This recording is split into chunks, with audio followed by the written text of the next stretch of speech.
I believe there's never, ever been a time in human history where we are more confused than we are today. Let me say this one more time. I believe there's never, ever been a time in human history where people, you and I, are as confused as we are today. Let me explain to you why. You see, if you were to go back 1,000 years ago, and you and I are living in a family where our father's a farmer, what do you think we're going to do when we grow up? We're probably going to be farmers. What if your dad's a cobbler?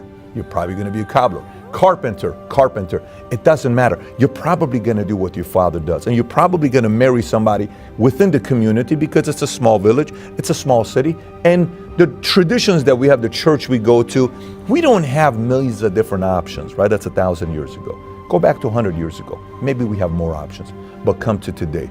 If you wanted to today, you have more choices and options today than ever before. On career, on religion, on politics, on social media, on content to consume, on dating. If you wanted to have 10 dates every single day starting at 6 a.m. in the morning at the gym till 10 p.m. at night at Starbucks on Saturday and Sunday, you could set it up today. You just got to swipe right. You have so many options today. Why commit to anything?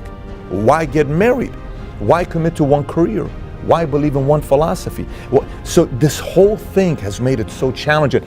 Being an 18-year-old today has got to be the most challenging time ever to be 18 years old if you don't have the one currency, which I'll talk about here in a minute. Let me go a little bit deeper on this topic. So the other day I'm holding a conference call, and on the conference call, one of the guys asked me a question saying, Pat, how do you figure out a way to stay sane today and still have a family life? I'm married, I got 3 kids, 8-year-old, 6-year-old, 3-year-old. I run 2 companies. I got employees, investors, lawyers, creating content. All of this stuff combined together, trying to exercise, stay in shape, kind of find out what's going on with the economy, with the news. How do you keep all that together and not lose it? How does that happen?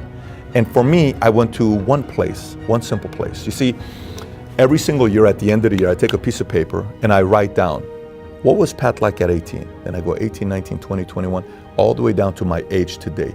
And I finish it with one thought. Here's what the one thought is. Is the 41-year-old Pat today hungrier, strategic, wiser, okay, than he was at 35? Meaning, if the 41-year-old Pat was to compete against the 35-year-old Pat, who would win? If the 41-year-old Pat were to go against the 40-year-old Pat, who would win? What is the difference between the 32-year-old Pat versus the 41-year-old Pat? What has changed? Now, sometime when you say this, a lot of people will say, well, Pat, I'm wiser than I've ever been before. Okay, all of us are, if you think about it.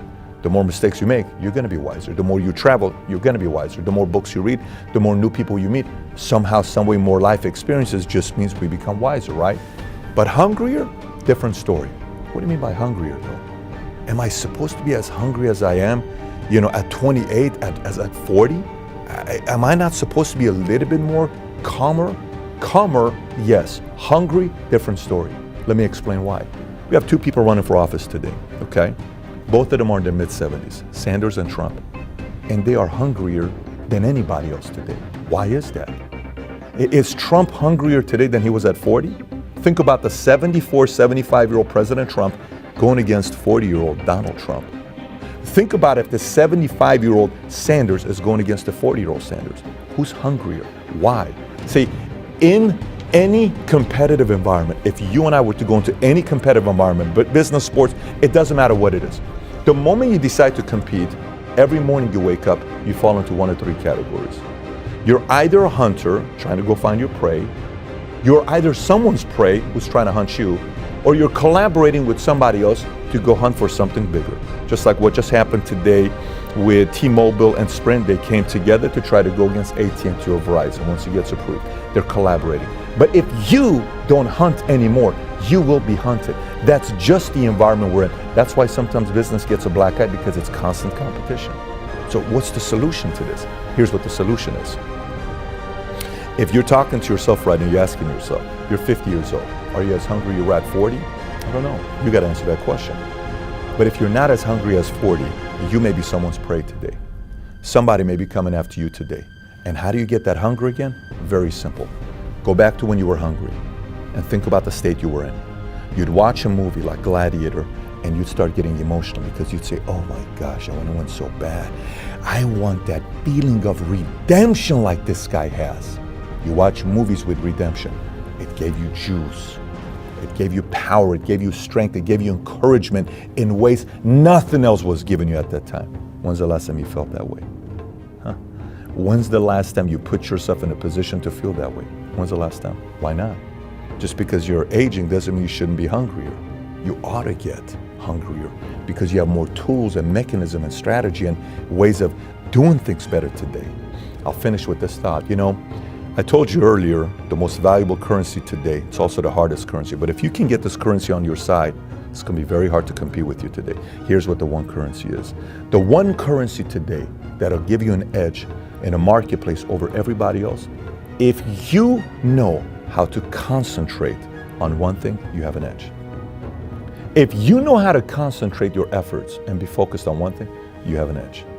If you can be focused on one thing and not look at everything else that everybody else is looking at, 50 different philosophies, 75 different ways to make money, 19 different streams of income. If you can figure out a way to go here, all of that stuff's going to come your way.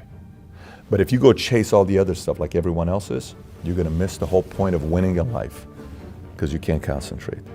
Concentration today is the number one currency. You show me anyone today who knows how to concentrate, I'll show you someone that nobody wants to compete with because it's very intimidating to concentrate in today's time. So yes, it is very confusing today. We are all over the place today. I totally understand where you could be here today, but imagine if you could concentrate. What would life look like? Imagine if you went back and you started being hungry like you once were before. Combine hunger and concentration. You know what you'd be capable of doing? Anything you want to do. If you stay hungry and if you can stay concentrated at a time where the world is confused today.